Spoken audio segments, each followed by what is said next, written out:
अस्सलाम वालेकुम, this is Umaina Basit from ocean of knowledge. तो आज हम कर रहे हैं मैथ 10 की एक्सरसाइज 3.2 का क्वेश्चन नंबर 9, जो कि है इफ़ W वेरीज 1/z। उसने खुद ही दे दिया है, W वेरी कर रहा है 1/z को, and W is equal to 5 when Z is equal to 7। यहाँ कोमे तक एक बात मुकम्मल हो गई है। W की जगह 5 पुट करेंगे, Z की जगह 7 पुट करेंगे और हमारे पास K की वैल्यू निकल आएगी। जब K की वैल्यू निकल आएगी एक काम कंप्लीट हो जाएगा।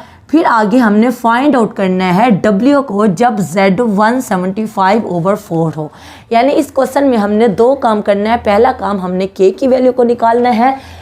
W और Z की वैल्यू पुट करने के बाद जब K की वैल्यू निकल आएगी हम K की वैल्यू पुट कर देंगे। उसके बाद जो इक्वेशन बनेगी उसमें Z की वैल्यू 175/4 पुट करेंगे और W की वैल्यू को निकालेंगे। ये हमारा दूसरा काम होगा।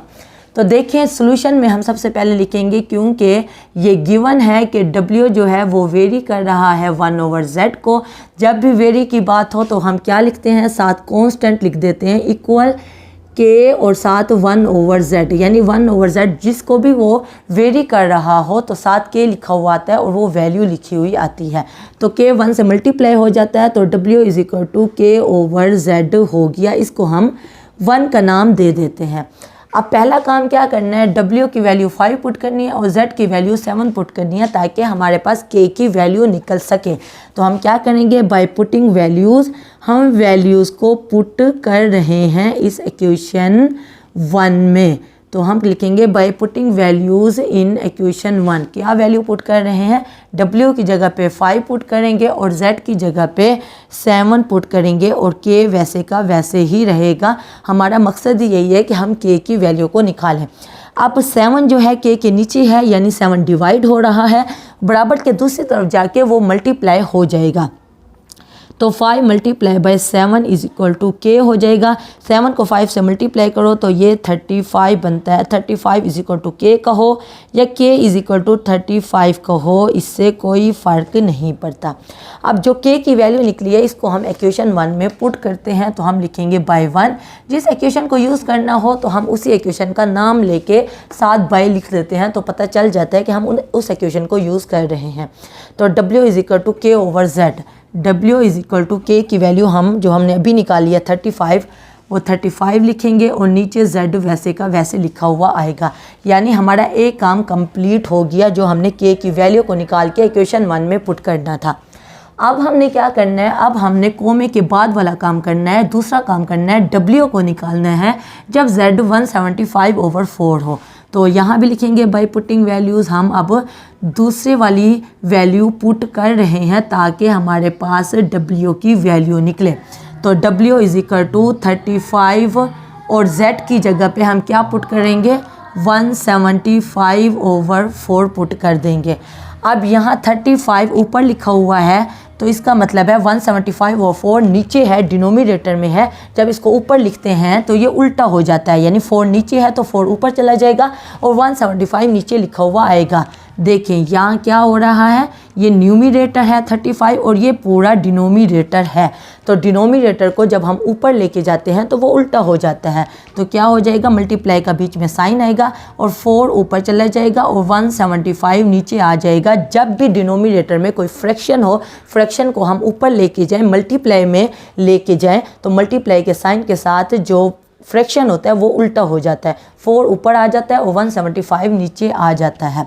35 को 4 से मल्टीप्लाई करेंगे, जब नीचे कुछ ना हो तो 1 होता है डिनोमिनेटर। तो 35 को 4 से करेंगे, ऊपर वाली वैल्यू ऊपर वाली वैल्यू से मल्टीप्लाई होगी और नीचे वाली वैल्यू नीचे वाली वैल्यू से मल्टीप्लाई होगी। तो 35 को जब 4 से मल्टीप्लाई करेंगे तो आ जाएगा 140/175। तो ये दोनों वैल्यूज़ 35 के टेबल में आते हैं। तो 35 4 जार 140 होता है और 35 5 जार 175 होता है। तो हमारे पास आंसर क्या आया, 4/5। और ये किसके बराबर है, ये W के बराबर है। और हमने यही काम करना था, हमने W की वैल्यू को ही निकालना था। तो ये हमारा आंसर है, W की वैल्यू हमने निकाल लिया जब Z 175/4 हो। तो क्वेश्चन नंबर 9 आपका हो गया है। अब हम चलते हैं नेक्स्ट क्वेश्चन की तरफ। तो क्वेश्चन नंबर 12 है v varies to 1 over r cube and v is equal to 5 when r is equal to 3। यहाँ कोमे तक एक बात ख़त्म हो गई है, यानी यहाँ हमने k की वैल्यू को निकालना है। आगे है find v when r is equal to 6। यहाँ पे दूसरी बात ख़त्म हो गई है, हमने दूसरी वैल्यू निकालनी है, v की वैल्यू निकालनी है जब r 6 हो। एंड r फिर हमने r निकालना है when v is equal to 320। यानी टोटल हमने 3 चीज़ें निकालनी हैं। सबसे पहले k की वैल्यू को निकालना है। k की वैल्यू को निकालने के बाद इक्वेशन में k की वैल्यू को पुट करने के बाद हमने v की वैल्यू निकालनी है जब r 6 हो। ये हमारा दूसरा काम है। और तीसरा काम ये है कि हमने फिर r की वैल्यू निकालनी है जब v हमारे पास 320 हो। तो क्या है, उसने खुद ही कह दिया है कि v वेरीज कर रहा है 1 over r3 को। तो जब भी वेरीज की बात हो तो हम क्या लिखते हैं, इक्वल लगा के साथ k से मल्टीप्लाई कर देते हैं। तो k से मल्टीप्लाई हो रहा है तो k 1 जार k आ गया और नीचे r3 आ गया। ये v की वैल्यू है, इसको हम 1 का नाम देंगे। और अब हम अपना पहला काम करेंगे, v की जगह पे 5 पुट करेंगे और r की जगह पे 3 पुट करेंगे। तो हम लिखेंगे बाय पुटिंग वैल्यूज़, हम वैल्यूज़ को पुट कर रहे हैं। वो क्या है, v की जगह पे 5 और r की जगह पे 3। v की जगह पे 5 और फिर k है और r की जगह पे हम 3 पुट कर देंगे। तो 3 की पावर 3 हो गया। अब क्या होगा, 3 की पावर 3 का क्या मतलब है, 5 इज इक्वल टू k। 3 की पावर 3 का मतलब है 3 मरतबा मल्टीप्लाई हो रहा है। 3 3 आर 9 और 3 9 3 आर 27। तो नीचे 27 लिखा हुआ आएगा। अब 27 यहाँ डिवाइड हो रहा है, k के नीचे लिखा हुआ है, बराबर के दूसरी तरफ जाके मल्टीप्लाई हो जाएगा। तो 5 के साथ मल्टीप्लाई हो जाएगा 27 और इज इक्वल टू k यहाँ पहले से मौजूद है। 27 को जब 5 से मल्टीप्लाई करेंगे तो ये हमारे पास 135 हो जाएगा और ये k की वैल्यू लिखी हुई आएगी। k को इधर लिखो या उधर लिखो, इससे कोई फ़र्क नहीं पड़ता। 135 k के बराबर हो या k 135 के बराबर हो, दोनों बातें सेम हैं। अब हम इक्वेशन 1 में k की वैल्यू को पुट कर देंगे तो हम लिखेंगे बाय 1। हम इक्वेशन 1 में k की वैल्यू को पुट कर रहे हैं जो कि बनेगी v is equal to k की जगह 135 और नीचे r क्यूब है पड़ा। अभी हमारा पहला काम हो गया, k की वैल्यू हमने निकाली और इस इक्वेशन में पुट कर दी। अगला क्या काम है, अगला काम कोमे के बाद वाला है, यानी कि हमने v को फाइंड आउट करना है जब r हमारे पास 6 हो। v को फाइंड आउट करना है जब r हमारे पास 6 हो। तो यहाँ फिर लिखेंगे बाय पुटिंग वैल्यूज़, हम फिर से वैल्यूज़ पुट कर रहे हैं, हम दूसरा काम अपना कर रहे हैं। तो v की वैल्यू को निकालना है, v इज इक्वल टू 135 पहले से मौजूद है और r की जगह पे हम 6 पुट करेंगे, यानी कि दूसरी वैल्यू पुट करेंगे। तो 6 की पावर क्यूब हो जाएगा। तो 135 ओवर 6 की पावर क्यूब का क्या मतलब है, 6 मल्टीप्लाई बाय 6 मल्टीप्लाई बाय 6, ये 216 हो जाएगा। तो यहाँ लिखा हुआ आएगा 216 और 135 को जब हम आपस में कट करेंगे तो ये आ जाएगा 5 ओवर 8 और ये किसकी वैल्यू निकली है, ये हमारे पास v की वैल्यू निकली है। 135 और 216 को कट करके हमारे पास 5 ओवर 8 बना जो कि v की वैल्यू निकली है, यानी कि हमारा दूसरा काम यहाँ तक हो गया।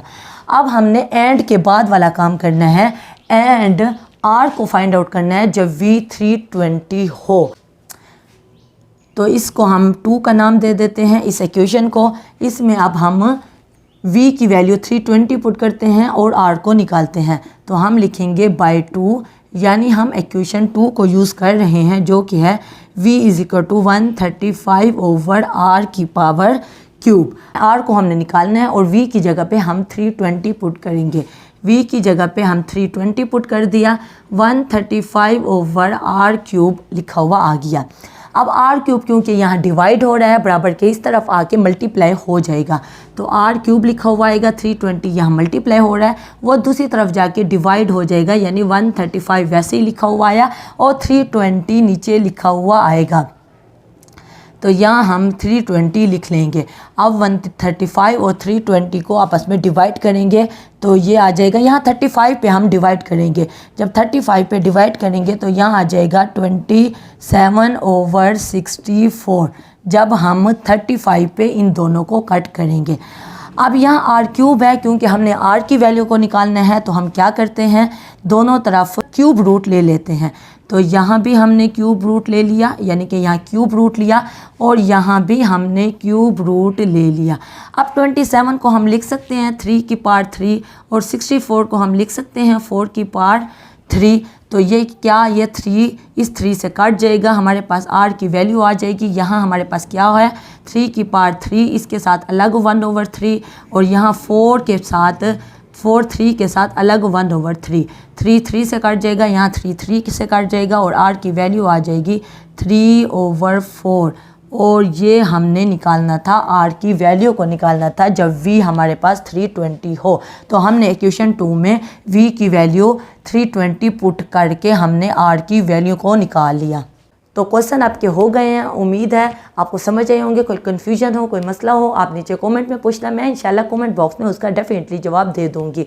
तो अगर आप मेरे चैनल पे नए हैं तो प्लीज़ मेरे चैनल को ज़रूर सब्सक्राइब करें और अगर आपको मेरी वीडियो थोड़ी सी भी इंफॉर्मेटिव लगी है तो मेरी वीडियो को ज़रूर लाइक करें। तो फिर मिलेंगे नए लेक्चर के साथ। अल्लाह हाफ़िज़।